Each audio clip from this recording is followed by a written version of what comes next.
கர்த்தாவை சொல்லும் அடியேன் கேட்கிற நிகழ்ச்சி மூலமாக மீண்டும் நான் உங்களை சந்திப்பில் சந்தோஷப்படுகின்றேன்.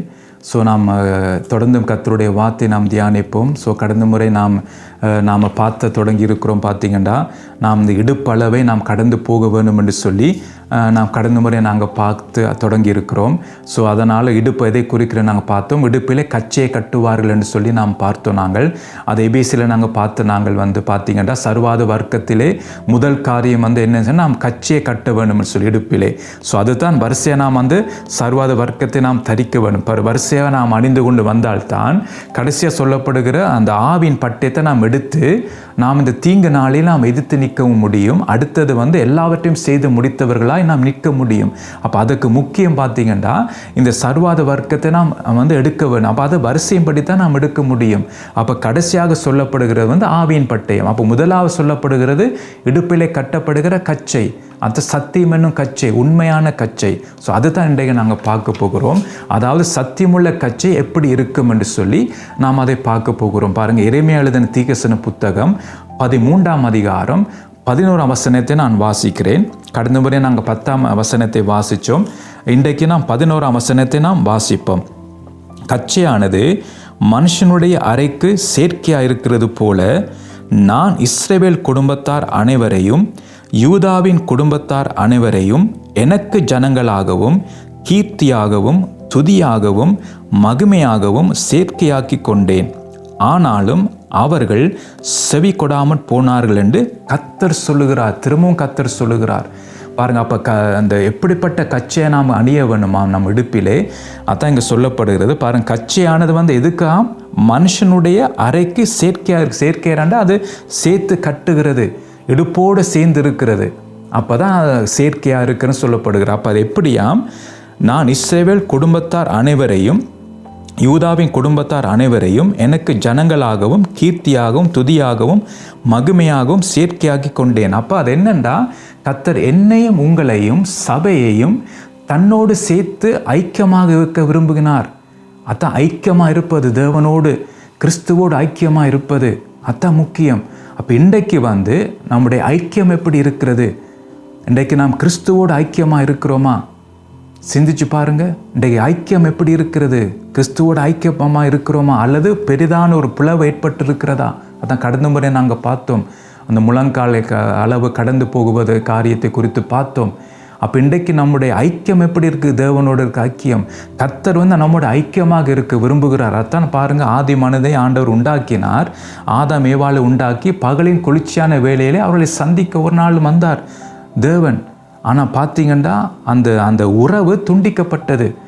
மூன்றாவது நபராகி பிசாசு நுழைந்து அந்த ஆதி மனிதர்கள் பிசாசுடைய சத்தத்துக்கு செவி கொடுத்து கர்த்தர் சொன்ன வார்த்தையை விட்டுட்டு பிசாசின் சத்தத்துக்கு செவி கொடுத்தார்கள். அதனாலே பார்த்தீங்கன்னா கர்த்தரோடு இருக்கிற அந்த உறவு அந்த மகிமையினாலே மூடப்பட்டிருந்தார்கள். அந்த மகிமையை அவர்கள் இழந்தார்கள். பாருங்கள், கடைசியாக என்ன நடந்தது? பரிதாபம் ஏதேனை விட்டு துரத்தப்பட்டார்கள் என்று சொல்லி அங்கே கர்த்தருடைய வார்த்தை நமக்கு சொல்லுகிறது. அப்போ இங்கே நாங்கள் பார்க்கும்போது பார்த்தீங்கன்னா கர்த்தர் நம்மோடு ஐக்கியமாக இருக்க விரும்புகிறார். அந்த ஐக்கியம் முக்கியம். அவரோடு நாம் நடக்க வேண்டும். பாருங்கள், ஏனோக்கு தேவனோடு சஞ்சரித்தாருன்னு நாங்கள் பார்க்குறோம். பாருங்கள், உலகத்திலே பார்த்தீங்கன்னா நோவாவின் காலத்திலே எல்லாரும் துன்மார்க்கமாய் வாழ்ந்தார்கள். ஆனால் நோவா பார்த்தீங்கன்னா நீதிமானாய் அந்த இடத்திலே அவர் காணப்பட்டார். ஏனென்றால் அவர் ஐக்கியமாக இருந்தார். அப்போ இன்றைக்கு நாம் யாரோடு ஐக்கியமாக இருக்கிறோம்? எப்படிப்பட்ட காரியத்தோடு ஐக்கியமாக இருக்கிறோம்? இன்றைக்கு உலகத்தோடு ஐக்கியமாக இருக்கிறோமா? அப்போ உலகம்தான் நம்மை நடத்தும். தேவனோடு ஐக்கியமாக இருந்தால் தேவன் நம்மை நடத்துவார், நல்ல மேய்ப்பனாக நடத்துவார், நமக்கு ஆலோசனை தருவார், நாம் எங்கே போக வேணும், என்ன செய்ய வேணும் என்று எல்லாம் நமக்கு சொல்லி தருவார். எதிர்காலத்தில் வருகிற ஆபத்துகள், தீங்குகள், பொல்லாத மனிதர்கள் எல்லா காரியத்திலிருந்து கர்த்தர் நம்மை தப்பி நம்மை நடத்துவார். அப்போ அதுக்கு பார்த்தீங்கன்னா கர்த்தரோடு நாம் ஐக்கியமாக இருக்க வேண்டும். மற்ற நீங்கள் ஆண்டவர் சொல்லுகிறார். ஆனால் பாருங்கள், செயற்கையாக்க கொண்டேன், ஆனாலும் அவர்கள் செவி கொடாமல் போனார்கள். அப்போ கர்த்தருடைய வார்த்தையை நாம் கேட்டால்தான் கர்த்தர் மேல் ஒரு அந்த நெருக்கம் எனக்கு உண்டாகும். அவரை போல நான் மாற வேணும் என்று ஒரு வாஞ்சை எனக்கு வரும். அவரை நான் கிட்டி சேர வேணும் என்று சொல்லி ஒரு வாஞ்சை வரும். அது முக்கியம் நம்முடைய வாழ்க்கையில். அவரோடு நாம் ஐக்கியமாக இருக்க வேண்டும், அவரை நாம் கிட்டி சேர வேண்டும். அதுதான் கர்த்தர் நம்மிடத்தில் விரும்புகிறார். இன்றைக்கு கர்த்தரோடு ஐக்கியமாக இருக்க கர்த்தர் விரும்புகிறார். ஆனால் இன்றைக்கு நாம் என்ன செய்கிறோம் என்றால் கர்த்தரை ஒரு மூலையில் தள்ளிவிட்டு இன்றைக்கு உலக காரியத்தை நாம் ஐக்கியப்பட்டு கொண்டிருக்கிறோம். இன்றைக்கு தேவையான நேரம் என்றால் கர்த்தரை பிடித்து கொண்டிருக்கிறோம். வியாதி வரும்போது, ஆபத்து வரும்போது அந்த நேரம் கர்த்தரை பிடித்து கொண்டு உபவாசத்தோடு நாம் கர்த்தரோட சமூகத்தை நாம் போகிறோம். எல்லாம் நல்லா இருக்கும்போது, எல்லாம் நல்ல வசதிகள் இருக்கும்போது, எல்லாம் நல்லபடியாக நடக்கும்போது கர்த்தரை மூலையிலே தள்ளிவிட்டு நாம் என்ன செய்கிறோம்? உலக காரியங்களோடு ஐக்கியமாக இருக்கிறோம். அப்போ நம்முடைய ஐக்கியம் பார்த்தீங்கன்னா தேவனோடு இருக்க வேண்டும். அது முக்கியம். நம்முடைய ஐக்கியம் தேவனோடு இருக்க வேண்டும். அதான் கர்த்தர் எதிர்பார்க்குற அப்படிப்பட்ட கட்சி நாம் கட்ட வேண்டும். அந்த கட்சியை பார்த்தீங்கன்னா இடுப்போடு அப்படியே ஒட்டப்பட்டிருக்கும், அப்படி கட்டப்பட்டிருக்கும். அப்படி தான் தேவன் நம்மோடு அப்போ ஒரு ஐக்கியமாக இருக்க விரும்புகிறார். அப்போ நம்முடைய வாழ்க்கையிலே பாவம் காணப்படும் போது, அதை நான் கடந்த முறை பார்த்தோம், நமக்கு தெரியாமலே அந்த பிளவு வந்து கொண்டே இருக்கும். காலப்போக்கில் அப்படியே அந்த பிளவு பெருசாக போய்கொண்டிருக்கும். அப்போ கர்த்தரோட தொடர்பே இல்லாமல் போய்விட்டுரும் நமக்கு. அப்போ பழக்கப்பட்ட ஜெபத்தெல்லாம் செய்வோம் தான், ஆனால் நமக்கு கர்த்தரோட எந்த உறவும் இருக்காது. அப்போ அதுதான் ஆபத்து. அப்போ கர்த்தரோட எந்த உறவும் இல்லாட்டால் பாருங்கள், கர்த்தருக்கும் எனக்கும் ஒரு பெரிதான ஒரு பிளவு உண்டானால் அது ஆபத்து. ஏனென்றால் அதுக்கு இடையில யார் வந்து நிற்பா? பிசாசு நம்மை நடத்த தொடங்கிடுவான். அவனுடைய ஆளுகைக்குள் நாம் வந்து விடுவோம்.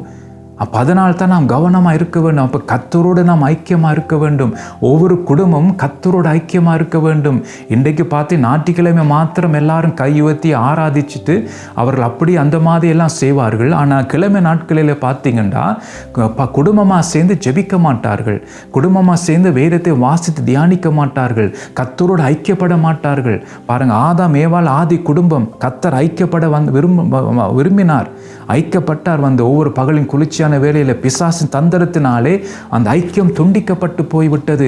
அதுக்கு பிறகு பார்த்தீங்கன்னா பாருங்க, ஆண்டவர் ஐக்கியப்பட விரும்பினார். அதுக்காகத்தான் ஆண்டவர் ஆபிரகாமை தெரிந்து கொள்ளுகிறார். அதுக்கு பிறகு எனக்கென்று ஒரு ஜாதியை நான் ஏற்படுத்துவேன், அவர்களின் துதியை சொல்லி வருவார்கள் என்று சொல்லி அங்கே சொல்லப்படுகிறது. அப்போ தனக்கென்று ஒரு ஜாதி அவர் பிரித்தெடுக்கிறார். அதுதான் ஆபிரகாமை சொல்லுகிறார், உனத்தை விட்டும் தகப்பன் வீட்டை விட்டு நான் காண்பிக்கும் தேசத்துக்கு போ. அப்போ அந்த காரியங்களை விட்டுட்டு வெளியே வா என்ற பிரித்தெடுக்கிறார் தனக்கென்று. கடைசியை பாரு, இஸ்ரவேல் ஜனங்களும் என்ன செய்தார்கள்? தேவனுக்கு விரோதமாக பாவம் செய்தார்கள், அவருக்கு முதுகை காட்டினார்கள். அதுக்கு பிறகு பார்த்தீங்கன்னா பாருங்க, ஆண்டவர் சபைக்கு வருகிறார், சபையை தனக்கென்று தெரிந்து கொள்கிறார், மனவாட்டியாக தனக்கென்று தெரிஞ்சு கொள்ளுகிறார். அதுக்காக தான் இயேசு கிறிஸ்து பார்த்தீங்கன்னா தன்னுடைய இரத்தத்தை சிந்தி மனவாட்டி சபையை தனக்கென்று எடுத்துக்கொள்ளுகிறார். அது எப்படி இருக்க வேண்டும் விரும்புகிறாராம்? கரை திரை பிழையற்ற பரிசுத்தமுள்ள மகிமுள்ள சபையாக அவருக்கு முன் நிறுத்தும்படிக்கு. அப்போ அந்த சபை இப்படி தான் இருக்க வேண்டும் என்று சொல்லி இயேசு விரும்புகிறார். பாருங்க, அப்போ பாருங்க, ஆதாம் ஏவாளை விட்டு ஆபிரகாமுக்கு அந்த இஸ்ரவேல் ஜனங்களை விட்டு இப்போ பார்த்தீங்கன்னா சபைக்கு இருக்கிறார். அப்போ இன்றைக்கு சபை பார்த்தீங்கன்னா கர்த்தரை ஒரு மூலையில விட்டு கர்த்தரின் பெயரை வைத்து இன்றைக்கு ஆராதனை நடக்கிறது, பிரசங்கங்கள் நடக்கிறது, எல்லாம் கர்த்தரை விட்டு நடக்கிறது. ஒரு பழக்கப்பட்ட ஜெபம், பழக்கப்பட்ட வார்த்தை சொல்வது, பழக்கப்பட்ட காரியங்கள் எல்லாம் ஒரு பழக்கப்பட்ட ரீதியிலே எல்லாம் போய்கொண்டிருக்கிறது. ஆனால் கர்த்தரை தள்ளிவிட்டது சபை இன்றைக்கு. ஸோ எல்லாம் சபையை நான் சொல்லவில்லை, இன்றைக்கு எல்லாம் நடக்கிறது, எல்லாம் அந்த மாதிரி நடக்கு, பாட்டிலிருந்து எல்லாம் அந்த மாதிரி நடக்கிறது. ஆனால் கர்த்தரை தள்ளி விட்டார்கள். அப்போ கர்த்தரை தள்ளிவிட்டு இன்றைக்கு பார்த்தீங்கன்னா மற்ற காரியங்கள் எல்லாம் இந்த சபையிலே நடக்கிறது. அப்போ பாருங்கள், இதுதான் நாங்கள் கவனித்து பார்க்க வேணும். அப்போ கர்த்தர் இதுதான் பார்க்கிறார். அப்போ நாம் ஐக்கியமாக இருக்க வேணும் என்று விரும்புகிறார். அவரோ நம்மோடு நடக்க விரும்புகிறார். அவருடைய சத்தத்தை நாம் கேட்டு செயல்பட வேண்டும் என்று கர்த்தர் விரும்புகிறார். ஒவ்வொரு சபையும் கர்த்தர் சொல்லுகிற காரியத்தை செய்ய வேண்டும் என்று அவர் விரும்புகிறார். ஒவ்வொரு பார்த்தீங்கன்னா குடும்பங்களும் கர்த்தர் சொல்லுகிறபடி செய்ய வேண்டும் என்று சொல்லி அவர் விரும்புகிறார். அதான் பிதாவின் சித்தம் செய்வது. அதான் இயேசு சொல்கிறார், பிதாவின் சித்தம் செய்வது என்னுடைய பூஜனமாக இருக்கிறன்னு சொல்லி. அப்போ அதுதான் கர்த்தர் நம்மிடத்தில் விரும்புகிறார். ஒவ்வொரு மனுஷனும், ஒவ்வொரு மனுஷியும், ஒவ்வொரு குடும்பங்களும், ஒவ்வொரு சபையும், ஒவ்வொரு சபையை நடத்துகிற தலைவர்களும் எஜமான் சொல்லுகிறபடி தான் ஊழியம் செய்ய வேண்டும் என்று விரும்புகிறார். அதான் ஐக்கியத்தை விரும்புகிறார் இன்றைக்கு. ஆனால் இன்றைக்கு பார்த்தீங்கன்னா இன்றைக்கு ஐக்கியப்பட இன்றைக்கு விருப்பம் இல்லை கிறிஸ்துவோடு. இன்றைக்கெல்லாம் தள்ளி தான் நிற்கிறார்கள். ஒரு வசனத்தை உங்களுக்கு நான் வாசிக்க விரும்புகிறேன். பாருங்கள், யாத்திராகம் 20ஆம் அதிகாரம் 19-18 வாசிக்கிறேன். ஜனங்கள் எல்லாரும் இடி முழக்கங்களையும் மின்னல்களையும் எக்கால சத்தத்தையும் மலை புகைகிறதையும் கண்டார்கள். அதை கண்டு ஜனங்கள் பின்வாங்கி தூரத்திலே நின்று மோசேயை நோக்கி, நீர் எங்களோடு பேசும், நாங்கள் கேட்போம், தேவன் எங்களோட பேசாதிருப்பாராக, பேசினால் நாங்கள் செத்து போவோம் என்றார்கள். 21 வசனம், ஜனங்கள் தூரத்தில் நின்றார்கள், மோசே தேவன் இருந்த கார்மேகத்துக்கு சமீபமாய் சேர்ந்தான். பாருங்க, அப்போ இதில் என்ன பார்க்குறோம்டா, ஜனங்கள் என்ன செய்தார்களாம், கர்த்தரோடு ஐக்கியமாக இருக்க விரும்பவில்லை. அவர்கள் எதை பார்த்தார்களாம் பார்த்தீங்கன்னா, ஜனங்கள் எல்லாரும் இடி முழக்கங்களையும் மின்னல்களையும் எக்கால சத்தத்தையும் மலை புகைகிறதையும் கண்டார்கள். பாருங்க, ஒரே காட்சி தான். மோசைக்கு பார்த்தீங்க அந்த பயத்தை கொண்டு வரவில்லை. பாருங்க, மோசே ஜனங்களை நோக்கி 20ஆம் வசனம், பயப்படாதிருங்கள், உங்களை சோதிப்பதற்காகவும் நீங்கள் பாவம் செய்யாதபடிக்கு தம்மை பற்றும் பயம் உங்கள் முகத்திற்கு முன்பாக இருப்பதற்காகவும் தேவன் எழுந்தருளினார் என்றான். அப்போ மோசே சொல்ல பயப்படாதீங்கன்னு சொல்லி, கர்த்தர் நம்மை சங்கரிக்க மாட்டார்ன்னு சொல்லி. ஆனால் இவர்கள் பார்த்தீங்கன்னா இடிமுழக்கங்களை பார்த்தார்கள், ஆனால் தேவனை பார்க்கவில்லை அந்த இடத்திலே. அதனால தான் அவர்கள் சொல்ல, மோசையை நோக்கி நீர் எங்களோடு பேசினா காணும், தேவன் எங்களோடு பேச தேவையில்லை என்று சொல்லி அங்கே 21ஆம் வசனம், ஜனங்கள் தூரத்தில் நின்றார்கள். அப்போ இன்றைக்கு நாம் அப்படி தான் கர்த்தரோடு ஐக்கியப்பட விரும்பவில்லை. கர்த்தரோடு நாம் எப்போ நாம் கிட்டி வருகிறோம்டா, தேவை வரும்போது, ஒரு துன்பம் வரும்போது, வியாதி வரும்போது, அப்போ தான் கர்த்தரை நாம் கிட்டி சேருகிறோம். மற்றபடி நாம் தூரத்தில் நிற்கிறோம். ஞாயிற்றுக்கிழமை மாத்திரம் போய் ஆராதிச்சு கையெல்லாம் உயர்த்தி ஆமேனெல்லாம் சொல்லிட்டு அதுக்கப்புறம் அப்படி தூரத்தில் நிற்கிறோம். நாம் ஆண்டவருடைய கிட்டி நாம் போகவில்லை, அவருடைய சமூகத்தில் நாம் காத்திருக்கவில்லை. அப்போ கர்த்தருடைய சமூகம் நமக்கு மகிழ்ச்சியையும் பார்த்தீங்கன்னா சந்தோஷத்தையும் தரும். ஆனால் ஜனங்கள் பார்த்து எதை பார்த்தாங்கண்டா, அந்த சத்தத்தை இடி முழக்கங்களையும் பார்க்குறாங்க, மின்னல்களையும் பார்க்குறாங்க, எக்கால சத்தத்தை மலை புகறதையும் கண்டார்கள் அவர்கள். ஆனால் தேவன் அங்கே இருக்கிறார், அதை குறித்து அவங்க பார்க்கல, அந்த சுற்றி அந்த காரியம் நடக்கிறதான் பார்க்குறார்கள். இன்றைக்கு பார்த்தீங்கன்னா நாம் தேவனோட ஐக்கியமாக இருக்கும்போது சுற்றி இருக்கிற காரியத்தை நாம் பார்க்க மாட்டோம். இன்றைக்கு பாருங்கள், நம்ம இப்போ சுற்றி பல பிரச்சனைகள் இருக்கிறதான், சுற்றி பல காரியங்கள் நடக்கிறதான் பூமியிலே. ஆனால் கர்த்தர் நம்மோடு இருக்கிற, அவரோட நான் ஐக்கியமாக இருக்கும்போது மற்ற காரியெல்லாம் குறித்து நாம் பயப்பட மாட்டோம். பாருங்கள், பேதுரு கடல் மேல் நடந்தார். பாருங்கள், அதே புயல் அதே காரியம்தான். இயேசுவை நோக்கி பார்க்கும் வரைக்கும் அது அவருக்கு ஒன்றும் பெருசாக தெரியவில்லை. ஆனால் காற்றடிக்கிறதை பார்த்த போது பாருங்கள், அந்த பார்வை இயேசுவை விட்டு அங்கால போன உடனே அவர் மூழ்க தொடங்கி விட்டார். அப்போ ஆண்டவர் என்ன, அற்ப விசுவாசியே என்று சொல்லி ஏன் பயப்பட்டாய்? அப்போ நான் நீங்கள் இயேசுவை நோக்கி பார்க்க வேண்டும். அப்போ இன்றைக்கு நாம் இயேசுவை நோக்கி பார்க்காம மற்ற காரியங்களை பார்த்து கொண்டிருக்கிறோம். அதுதான் இன்றைக்கு நம்முடைய வாழ்க்கையில் பயம் இருக்கிற, எதிர்கால குறித்த பயம். ஐயோ, யுத்தம் வரப்போகுதுன்னு சொல்லுகிறார்கள், 3ஆவது யுத்தம் வரப்போகிறது, எல்லாம் ரெடியாக நிற்கிறது. பாருங்கள், ஒருவருக்கு ஆயுதங்களை எல்லாம் ஆயத்தப்படுத்தியிருக்கிறார்கள். ஸோ அதெல்லாம் பாருங்கள், பஞ்சம் வரப்போகிறது, எல்லாம் நான் பல காரியத்தை கேள்விப்படுகிறோம் தான். ஆனால் இயேசுவை நான் நோக்கி பார்க்கும்போது இந்த எல்லா சூழ்நிலை மத்தியில் அவர் என்னை நடத்த போதுமானவர். யுத்த காலத்தில் என்னுடைய தலையை மூடி பாதுகாக்கிறவர் அவர். பஞ்ச காலத்தில் திருப்தியை போஷித்து நடத்துகிறவர் அவர். அப்போ அவரை நாம் நோக்கி பார்த்து போக வேண்டும். அதான் பார்த்தீங்கன்னா அந்த வேலைக்காரன் பார்த்தீங்கன்னா மலையில் நிற்கும் போது அந்த பரியலான சேனைகள் எல்லாம் நிற்கிறது. அவன் சொன்னான், தகப்பனே தகப்பனே சொல்லுகிறான். சொல்லும்போது பார்த்தீங்கன்னா எலிசா என்ன சொல்லுகிறார், அவளோடு இருக்கிற பார்க்கில் நம்மோடு இருக்கிறவர்கள் அதிகம். அப்போ உடனே அவர் ஜெபம் பண்ணுகிறார், ஆண்டவரே உன்னுடைய கண்களை தரம். அப்போ கண்கள் திறக்கப்பட்டு பார்த்தீங்கன்னா அதெல்லாம் சுற்றி வர பார்த்தீங்கன்னா எல்லாம் தேவ தூதர்கள் அப்போ எல்லாம் நிறைந்திருந்தார்கள். அப்போ இன்றைக்கு பார்த்தீங்கன்னா நமக்கு தீங்கு வராதபடிக்கு கர்த்தர் நம்மோடு கூட இருக்கிறார். சேனைகள் தேவன் நம்மோடு கூட இருக்கிறார். அப்போ அதனால்தான் நாம் ஐக்கியமாக இருந்தோம் என்றால் இந்த உலகத்தில் நடக்கிற காரியத்தை குறித்து நம்ம பயப்பட மாட்டோம். என்ற கர்த்தர் நம்மோடு கூட இருக்கிறார். போகும்போதும் வரும்போதும் அவர் கூட இருக்க, நமக்கு நிழலாக இருக்கிறார். நம் பக்கத்தில் அவர் இருக்கிறார். நமக்கு பாதுகாப்பாக அவர் இருக்கிறார். அப்போ நம் பக்கத்தில் 1000 பேரும் நான் வலதுபுறத்தில் 16 விழுந்தாலும் அதை நாம் என்ன செய்கிறது, நம்மை நெருங்காத அந்த காரியங்கள் அவைகளாம் பயப்பட மாட்டோம். ஆனால் விழுகிறதை நாங்கள் பார்க்க முடியும், ஆனால் அது நமக்கு பாதிப்பு வராது. அதான் வேதம் சொல்லுகிறது, யார் உன்னதமான மறைவில் இருக்கிறவன் அப்போ சர்வ வள நிலையில் தங்குவன் சொல்லப்படுகிறது. அப்போ ஐயா நான் பார்க்குறோம். அப்போ ஜனங்கள் என்ன செய்தார்களாம், அவர்கள் பார்த்து பயப்பட்டார்கள், கர்த்தரை பார்க்கவில்லை. அப்போ மோசேவா பயப்படாதீங்க என்று மோசே சொல்லுகிறார். அதில் பாருங்கள், அதான் பார்க்கும்போது அப்போ நானும் நீங்களும் கர்த்தருடைய சமூகத்தில் நாம் காத்திருக்க வேண்டும். அதான் முக்கியம். கர்த்தருடைய சமூகம் நமக்கு முக்கியம். அப்போ அவரோடு நாம் ஐக்கியமாக இருக்க வேண்டும் என்று கர்த்தர் விரும்புகிறார். இன்றைக்கு பாருங்கள், ஒவ்வொரு குடும்ப தலைவர்களும் பார்த்தீங்கன்னா ஒவ்வொரு குடும்ப தலைவர் அதான் புருஷன் தலையாக இருக்கிறான்னு வேதம் சொல்லுகிறது. அப்போ ஒவ்வொரு குடும்ப தலைவர்களும் தனிப்பட்ட ரீதியிலே கர்த்தரோடு ஐக்கியமாக இருக்க வேண்டும். அது முக்கியம். அதே போது சபையில் இருக்க தலைவர்கள், போதிக்கிறவர்கள், சபை நடத்துகிற தலைவர்கள், அவர்கள் கர்த்தரோடு ஐக்கியமாக இருக்க வேண்டும். அது மிக முக்கியம். ஒரு வசனத்தை நான் வாசிக்க விரும்புகிறேன். பாருங்க, யாத்திராகமம் 19ஆம் அதிகாரம் 24ஆம் வசனம் என்ன சொல்லுகிறது? கர்த்தர் மோசேயை நோக்கி, நீ இறங்கிப்போ, பின்பு நீயும் ஆரோனும் கூடி ஏறி வாருங்கள். ஆசாரியர்களும் ஜனங்களும் கர்த்தர் தங்களுக்குள்ளே சங்காரம் பண்ணாதபடிக்கு எல்லையை கடந்து கர்த்தரிடத்தில் வராதிருக்க கடவர்கள் என்றார். அப்போ இங்கே சொல்ல போகிற கர்த்தர் யாரை கூப்பிடுகிறார் என்றால், ஜனங்கள் இருக்கட்டும் கீழே. பாருங்கள், ஜனங்களும் ஆசாரியர்களும் அவர்கள்னா அவர்கள் அங்கே இருக்கட்டும்.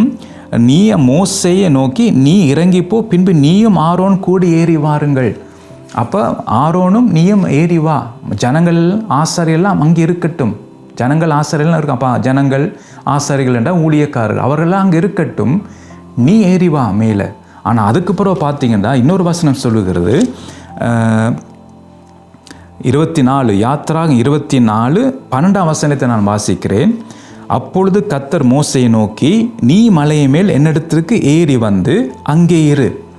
பாருங்க, அப்போ அதுக்கு முதல் நாங்கள் பார்க்கும்போது சொல்கிறார், ஆரோனும் நீயும் சேர்ந்து வான்னு சொல்லி, ஜனங்களும் ஆசாரியர்களும் அவங்க கீழே இருக்கட்டும் என்று சொல்லி. ஆனால் இங்கே சொல்லும் போது அவர் என்ன சொல்லுகிறார்? மோசேயை மாத்திரம் கூப்பிடுகிறார். இந்த மோசே தான் பார்த்தீங்கன்னா அங்கே நடத்தி கொண்டு வந்த தலைவன்.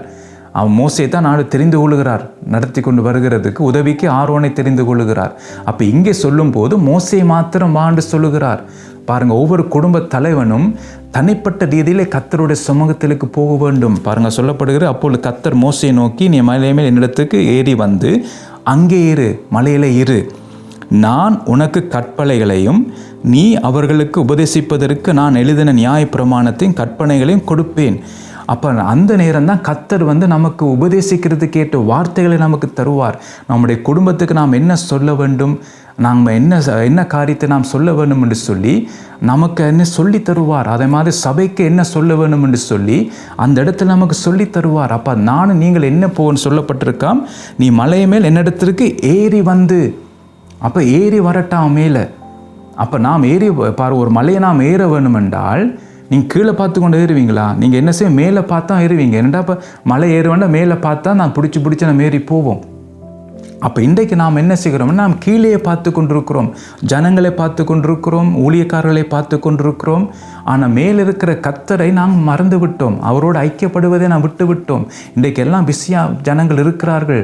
பாருங்கள், இன்றைக்கெல்லாம் பழக்க வழக்கத்தை எல்லாம் நடக்கிறபடினால் பாருங்கள், சபையில் எல்லா காரியங்களும் நடந்து கொண்டிருக்கிற ப்ரேயர் மீட்டிங், அந்த மீட்டிங், இந்த மீட்டிங்கில் நடக்கிற எல்லாம் ஜனங்களோடு நாம் எல்லாம் சேர்ந்து இருக்கிறோம், ஊழியக்காரோடு சேர்ந்து இருக்கிறோம். அப்போ ஒவ்வொரு நாளும் பாருங்கள் ஒன்று ஒரு மீட்டிங் நடந்து கொண்டிருக்கும். ஆனால் தனிப்பட்ட ரீதியில் இன்றைய ஊழியக்காரர்கள் பார்த்தீங்கன்னா, சபை நடத்துகிற தலைவர்கள், குடும்ப தலைவர்கள் தனிப்பட்ட ரீதியிலே கர்த்தரிடத்தில் போவதில்லை. அப்போ கர்த்தர் தனியாக போனால் தான் கர்த்தர் நமக்கு காரியங்களை வெளிப்படுத்துவார். அப்போ மோசேயை பார்த்து சொல்லுகிறார், முதல் சொல்கிற ஆரோனோட வான்னு சொல்லிட்டு, ஜனங்களையும் ஆசாரியர்களையும் கீழே இருக்கட்டும், நீங்கள் வாங்கன்னு சொல்லி போட்டு, இப்போ இதில் சொல்லுகிறார் மோசே நீ வான்னு சொல்லி, நான் உபதேசிக்க வேண்டிய காரியத்தை, ஜனங்களுக்கு சொல்ல வேண்டிய காரியத்தை நான் உனக்கு சொல்ல வேண்டும் என்று சொல்லி இங்கே பார்த்தீங்கன்னா ஐக்கியப்பட ஆண்டவர் கூப்பிடுகிறார். அப்போ ஏறி வான்னு சொல்லி. அப்போ எத்தனை பேர் இன்றைக்கு நாம் தனிப்பட்ட ரீதியிலே கர்த்தரோடு நாம் ஐக்கியப்பட்டிருக்கிறோம். குடும்ப தலைவர்கள், சபை நடத்துகிற தலைவர்கள், பாசஸ்மார், ஊழியர்கள், பிரசங்கமாக பண்ணுகிறவர்கள், எத்தனை பேர் நாம் தனிப்பட்ட ரீதியிலே கர்த்தரோடு காத்திருக்கிறோம். கர்த்தரினோடு பேசும் வரைக்கும் நாம் காத்திருக்கிறோம்.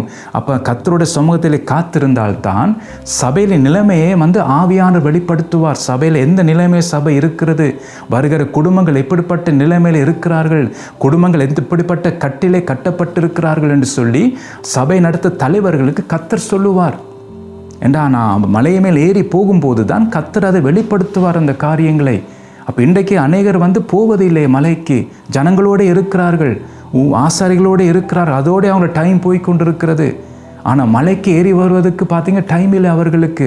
ஏண்டா ஒரே ஊழியம் என்று ஊழியத்துக்கு போய் கொண்டிருக்கிறார்கள். ஆனால் கர்த்தரோடு ஐக்கப்படவில்லை. அதனால் இன்றைக்கு அநேக சபைகளை பிரச்சனைகள். அப்போ இன்றைக்கு பார்த்தீங்கன்னா குடும்ப தலைவர்கள், சபை நடத்துகிற தலைவர்கள், பிரசங்கம் பண்ணுகிறவர்கள், அவர்கள் என்ன செய்யணும்னா தனிப்பட்ட ரீதியிலே மலையிலே ஏறி போய் காத்திருக்க வேண்டும். பாருங்கள், சொல்லப்படுகிறது மோசே பார்த்தீங்கன்னா 40 நாள் அவர் பார்த்தீங்கன்னா இரவும் பகலும் 40 நாள் மலையிலே இருந்தான்னு சொல்லப்படுகிறது மோசே. பாருங்க, பார்த்தா முக்கியம் இன்றைக்கு நான் நீங்களும் காத்திருக்க வேண்டும். அப்போ காத்திருந்தால்தான் சபை நிலைமை எப்படி என்று சொல்லி அவர் சொல்லுவார். அது குடும்பத்து நிலைமை எப்படி இருக்குன்னு சொல்லி நமக்கு சொல்லுவார். இன்றைக்கு நம்முடைய குடும்ப காரியத்தை அநேகருக்கு தெரியவதில்லை. என் குடும்பம் எப்படி இருக்குன்னு சொல்லி பல பேருக்கு தெரியாது. அவர்கள் ஏதோ போகிறாள் அப்படின்னு தெரியும். ஆனால் குடும்பம் எப்படிப்பட்ட பிளவில் இருக்குன்னு சொல்லி அவர்களுக்கு தெரியாது. ஆனால் நான் தனிப்பட்ட ரீதியிலே கர்த்தரோட சமூகத்திலே காத்திருக்கும் போது, அவரோட ஐக்கியமாக நான் இருக்கும்போது கர்த்தர் அதை வெளிப்படுத்துவார். பாருங்க, பேதுருவுக்கு அனனியா சப்பிரால் செய்த காரியத்தை ஆண்டவர் என்ன செய்தார் என்றால், ஆவியானவர் பேதுருவுக்கு வெளிப்படுத்தினார். அதான் கர்த்தரால் முடியும். ஏன்னா நாம் ஐக்கியமாக இருக்கும்போது கர்த்தர் என்ன செய்வார்? வெளிப்படுத்துவார். அதான் ஆபிரகாமுக்கு சொல்லுகிறார், நான் செய்ய போகிறதை ஆபிரகாமுக்கு மறைப்பேனோன்னு சொல்லி. பாருங்க, அப்போ அது ஐக்கியம். அப்போ நாம் பாருங்க, ஃப்ரெண்ட்ஸாக இருந்தால் நாம் என்ன செய்வோம்? ஃப்ரெண்ட்ஸுக்கு நாம் எல்லாம் தாய் தாப்புன்னு சொல்லாட்டாலும் ஃப்ரெண்ட்ஸ்மாருக்கு நாம் என்ன செய்வோம்? நம்முடைய ரகசியங்களை நாம் சொல்லுவோம். அந்த ஃப்ரெண்ட்ஷிப் அது நாம் அப்போ கர்த்தர் நம்மோட ஐக்கியமாக இருக்க விரும்புகிறார். அப்போ அவர் செய்ய போகிற காரியங்களை எனக்கு சொல்லுவார். அப்போ நம்முடைய குடும்ப சூழ்நிலை எப்படி இருக்குது, நம்முடைய பிள்ளைகள் எப்படிப்பட்ட கட்டிலே கட்டப்பட்டிருக்கிறார்கள், எப்படியான சூழ்நிலை இருக்கிறார்கள் என்று சொல்லி கர்த்தருடைய ஆவியான வெளிப்படுத்துவார். அந்த காரியத்தை பற்றி சொல்லுவார். பார்த்தா அந்த நாட்களிலே அப்போஸ்தலர்கள் பாருங்க, அவர்கள் ஜனங்கள் பார்த்து பயந்தார்கள் சொல்லப்படுகிறது. அப்போ அப்படியான ஒரு ஐக்கியம் நமக்கு தேவை இன்றைக்கு. அப்போ இன்றைக்கு அப்படியான ஐக்கியம் இல்லாமல் போய்விட்டது. ஆரம்ப காலத்தில் அப்படி இருந்தது, கர்த்தரோட ஐக்கியமாக இருந்தார்கள். இன்றைக்கு ஊழியம் தான் ஜனங்களுக்கு முக்கியம் ஒழிய, ஆனால் கர்த்தரோட ஐக்கியமாக இருப்பது இன்றைக்கு முக்கியமாக இல்லாமல் போய்விட்டது. இன்றைக்கு ஊழியர்கள் பார்த்தீங்கன்னா எல்லாரும் ஊழியம் செய்வதில் தான் அவங்களுக்கு குறிக்கோளாக இருக்கிறது. ஸோ நான் யாரையும் தப்பாக சொல்லவில்லை. இப்போ நடக்கிற காரியத்தை நான் சொல்லுகிறேன். கொஞ்சம் நாம் சிந்தித்து பார்க்க வேண்டும். நம்முடைய வாழ்க்கை எப்படி இருக்குன்னு பாருங்கள். இன்றைக்கு எவ்வளோ ஊழியம்னு தான் போகிறோம் ஒழிய, ஆனால் எஜமானே நான் விட்டுட்டோம் இன்றைக்கு. அப்போ எஜமானிட்ட போனால் தான் அவர் நம்முடைய ஊழியத்தை சொல்லி தருவார், நாம் என்ன செய்ய வேணும் என்று சொல்லி. அப்போ அந்த ஊழியத்திலே கர்த்தருடைய கரம் இருக்கும். அதுக்காகத்தான் நாம் ஐக்கியப்பட வேணும். நான் சொல்லுகிறேன். ஆனால் அதுக்கு விருப்பம் இல்லை இன்றைக்கு எல்லாம் பாருங்கள், அவங்க தங்க இஷ்டம்படி எல்லாம் செய்து கொண்டிருக்கிறார்கள். குடும்பமாக இருந்தாலும் சரி, சபையாக இருந்தாலும் சரி, அவர்கள் தங்கள் இஷ்டத்துக்கு எல்லாம் செய்து கொண்டிருக்கிறார்கள்.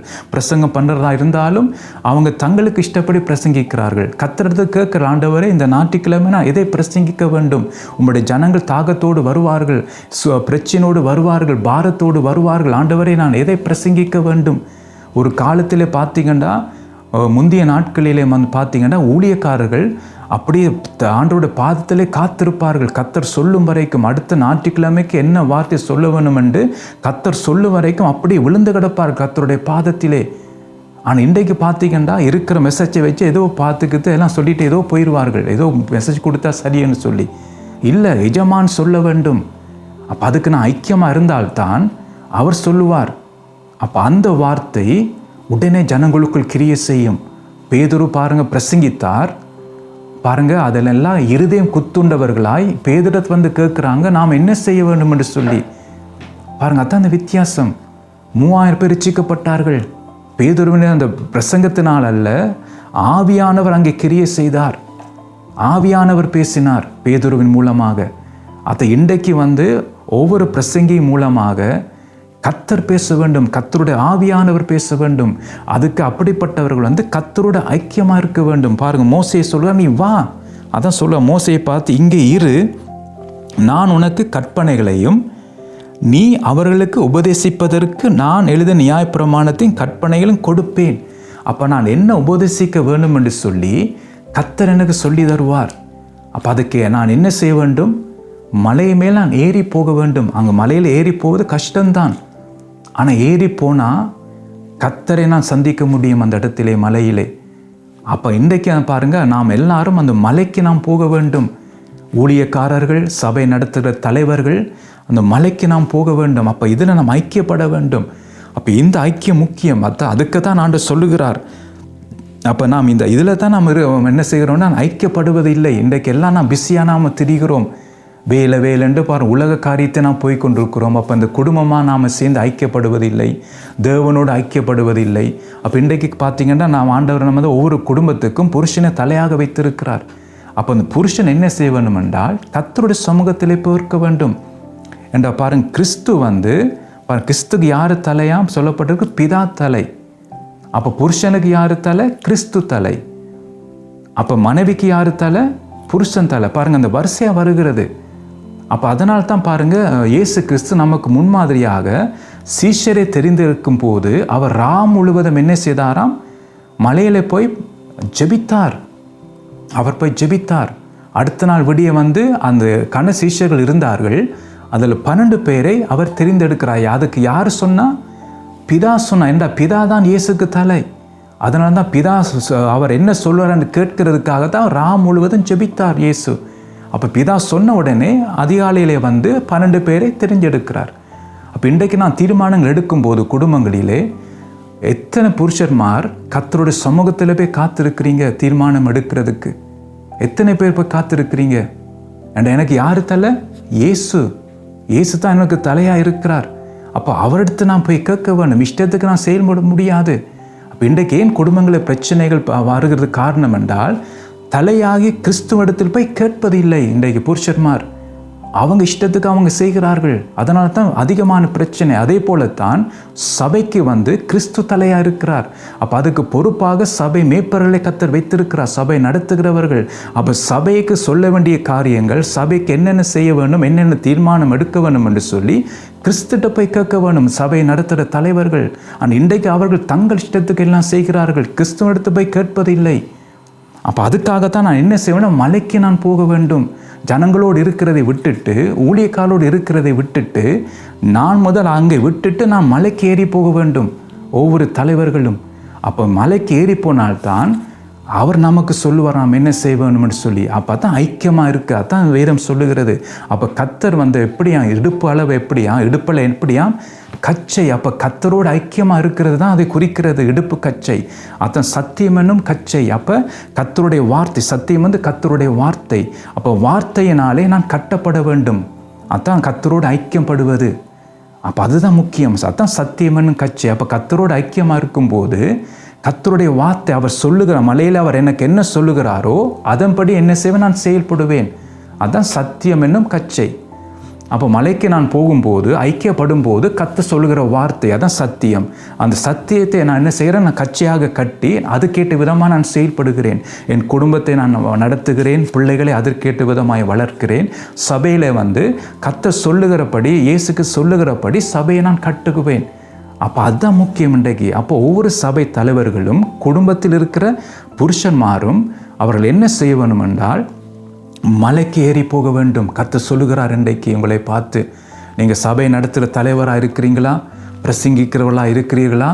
கர்த்தர் உங்களை பார்த்து சொல்லுகிறார் மலைக்கு ஏறிவா என்று சொல்லி. என்ற கர்த்தர் தான் உங்களுக்கு இன்னி கடைசி காலத்திலே நடக்க போகிற காரியங்கள் நாம் எச்சரிக்க விரும்புகிறார். சபை எச்சரிக்க விரும்புகிறார். சபை ஆயத்தப்பட வேண்டும் என்று சொல்லி சபையின் தலைவர்களுக்கு கர்த்தர் சொல்ல விரும்புகிறார். என்னென்ன சொல்ல வேண்டும், எப்படி ஜனங்களை ஆயத்தப்படுத்த வேண்டும், அவர்களுக்கு என்ன வார்த்தை சொல்லி அவர்கள் எச்சரிக்க வேண்டும் என்று சொல்லி மலைக்கு போனால்தான் கர்த்தர் சொல்லுவார். அப்போ அன்னன்ன காரியத்தை நாம் செய்யும் போது அந்த ஐக்கியம் இன்னுமாக பார்த்தீங்கன்னா அந்த கச்சை எப்படி இடுப்போடு கட்டப்பட்டிருக்கோ அதே போல் வந்து நாம் கட்டப்படுவோம். சபை கட்டப்படும். அந்த சபை தான் பார்த்தீங்கன்னா அவருக்கு முன்பாக பார்த்தீங்கன்னா கரை திரை பிழையற்ற பரிசுத்தம் உள்ள மகிமுள்ள சபையாக அவருக்கு முன்பாக அதை நிற்க தகுதி உள்ளதாக இருக்கும். அதே போல தான் ஒவ்வொரு குடும்பங்களும், குடும்பத்தில் இருக்கிற ஒவ்வொரு புருஷர்மாரும் அவர்கள் என்ன செய்யணும்னா மலைக்கு ஏறி போய், அதாவது கர்த்தருடைய சமூகத்திலே தனிப்பட்ட ரீதியிலே காத்திருக்க வேண்டும். கர்த்தர் சொல்லும் வரைக்கும் காத்திருக்க வேண்டும். அப்போ ஒவ்வொரு குடும்பத்தையும் பார்த்தீங்கன்னா கர்த்தர் பேசும்போது அந்த குடும்ப நிலைமை என்ன என்று சொல்லி கர்த்தர் வெளிப்படுத்துவார். அதான் அந்த காரியம். அப்போ எப்படி பேதுருவுக்கு சபையில் உள்ள காரியத்தை, அதாவது அனனியா சப்பிராவோட காரியத்தை பேதுருவுக்கு ஆவியானவர் வெளிப்படுத்தினார். அதே போல தான் குடும்பங்களில் நடக்கிற காரியம் இன்றைக்கு நமக்கு எல்லாம் தெரியாமல் இருக்கலாம். பிள்ளைகள் செய்கிற காரியங்கள், பிள்ளை யாரை சந்திக்கிறார்கள், யாரோட ஐக்கியமாக இருக்கிறார்கள், எப்படிப்பட்ட பிரச்சனையில் இருக்கிறார்கள்னு சொல்லி இன்றைக்கு தாய் தப்பன்மாருக்கு தெரியாமல் இருக்கலாம். ஆனால் புருஷன்மார் பார்த்தீங்கன்னா குடும்பத்துக்கு தலையாக இருக்கிறபடினால் பாருங்கள், அவர்கள் தான் அதுக்கு பார்த்தீங்கன்னா ஆண்டு பொறுப்பை கொடுத்திருக்கிறார். ஏதோ வந்து மனைவிமாரை ஆளுகை செய்யவும் மனைவிமாரை நடத்துவதற்காக அல்ல.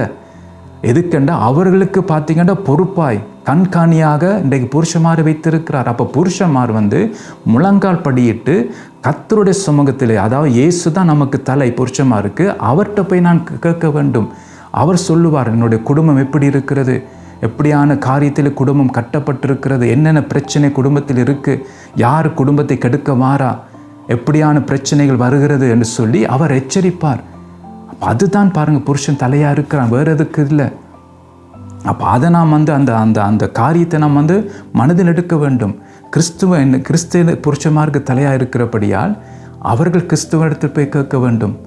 சபை பார்த்தீங்க, சபைக்கு கிறிஸ்து தலையாக இருக்கிறபடியால் சபை நடத்துகிற தலைவர்கள் கிறிஸ்துவத்தில் போய் கேட்க வேண்டும். சபையை குறித்த காரியங்கள், பிரசங்கிக்க வேண்டிய காரியங்கள், என்ன சொல்ல வேண்டும், ஏது செய்ய வேண்டும், எங்கே போக வேண்டும், யாரை ஊழியத்தை தெரிந்தெடுக்க வேண்டும், எந்தெந்த இடங்களுக்கு போக வேண்டும், என்ன காரியம் எல்லாம் கிறிஸ்துவத்தில் போய் கேட்க வேண்டும். அப்போ அதுக்கு தலைவர்கள் என்ன செய்ய வேண்டும் என்றால் மலைக்கு ஏறி போக வேண்டும். அதுதான் முக்கியம். ஜனங்களை விட்டுட்டு, ஆசாரிகளை விட்டுட்டு நம்மை தனிமைப்படுத்தி போக வேண்டும். போனால் தான் கர்த்தர் சொல்வார் என்ன நான் உபதேசிக்க வேண்டும் என்று சொல்லி. வருகிற ஆபத்துகளுக்கும் வரப்போகிற தீங்களுக்கும் நாம் போவதற்கு கர்த்தர் என்ன செய்வார் என்றால் நமக்கு செய்வார். அது பூரா பார்த்தீங்கன்னா என்ன நடக்குமெண்டா, திரும்பி எரேமியா 13:11 நான் வருவோம். திரும்பமாக அந்த வசனத்தை வாசிக்கிறேன். கச்சையானது மனுஷனுடைய அறைக்கு சேர்க்கையாக இருக்கிறது போல நான் இஸ்ரவேல் குடும்பத்தார் அனைவரையும் யூதாவின் குடும்பத்தார் அனைவரையும் எனக்கு ஜனங்களாகவும் கீர்த்தியாகவும் துதியாகவும் மகிமையாகவும் சேர்க்கையாக்கி கொண்டேன். பாருங்க, அப்போ நான் கர்த்தரோட ஐக்கியமாக இருக்கும்போது புருஷர்கள் பார்த்தீங்க, குடும்ப தலைவர்கள், புருஷர்கள், சபை தலைவர்கள், பாசஸ்மார் எல்லாம் பார்த்தீங்கன்னா மலைக்கு போகும்போது பாருங்கள் அந்த சபை, அந்த குடும்பம் எப்படி இருக்குமாம் பாருங்கள், கீர்த்தியாகவும் அடுத்தது துதியாகவும் மகிமையாகவும் சேர்க்கையாக்கி கொண்டேன். பாருங்கள், அப்போ கர்த்தரோட ஐக்கியமாக இருக்கும்போது குடும்பம் பாருங்கள் மாறுகிறது, குடும்ப சூழ்நிலைகள் மாறுகிறது. கர்த்தருக்கு அது கீர்த்தியாக மகிமையாக துதியாக அது விளங்குகிறது. அதே போல தான் சபையும். அப்போ ஒரு சபை வளர வேண்டும் விரும்புகிறீர்களா? அதாவது ஜனக்கூட்டத்தில் பெருகுவதல்ல, ஆவிக்குரிய ஜனங்கள், சீஷர்கள் பெருக வேண்டும். சபையில் சீஷர்கள் உருவாக வேண்டும். அதுக்கு என்ன வேண்டும் என்றால் ஒவ்வொரு தலைவர்களும் பாருங்கள் மலைக்கு ஏறி போய் அங்கே காத்திருக்க வேண்டும் கர்த்தர் சொல்லும் வரைக்கும்.